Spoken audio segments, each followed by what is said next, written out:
Whether circular knit or flatbed machines are used to produce double knits, there is some variance in how needles are employed to create this fabric. Both sets of needles can be used at the same time or at different times, but they don't touch or hit. How are they positioned and activated to accomplish this? On a knitting machine, needles are gated, or spaced in the dial and the cylinder in relationship to each other. With rib gating, the two sets of needles are not directly opposite each other.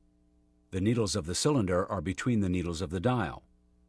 Here you can see how both sets of needles can knit at the same time without touching or hitting each other. Although all needles have the same length, the butts are in two different locations, which activates the needles to create patterning. Rib gating results in a fabric where face loops and back loops alternate in the same course. A face wale is made by needles on the cylinder. A back wale is made by needles on the dial.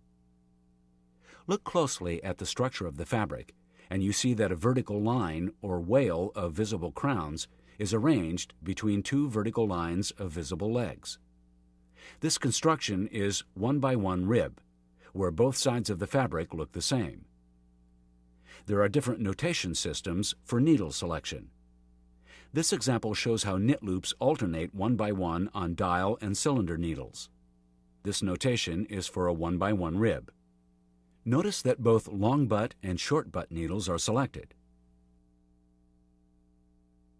This notation is for a 2-by-2 rib. Here you see that for each feet of yarn, 2 loops produced on the dial are alternated with 2 loops produced by the cylinder. Note that with this configuration, only needles of long butt positions knit, while the needles with short butt positions do not knit.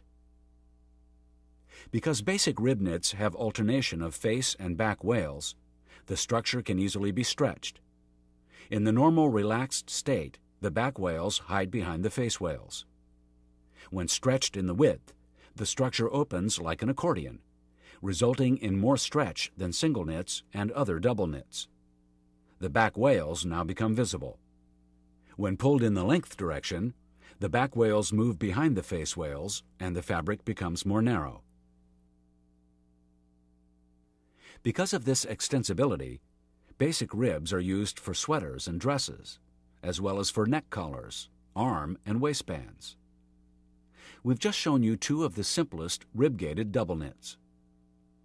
Another commonly used construction for rib-gated double knits is Swiss piqué. Its structure is a bit more complicated.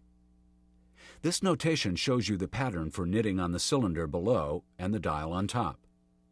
With feed 1 of yarn, the machine knits on all the cylinder needles, but on the dial, the machine uses only the needles with long butt positions. With feed 2, it misses all the cylinder needles and knits only the dial needles with butts in the long position.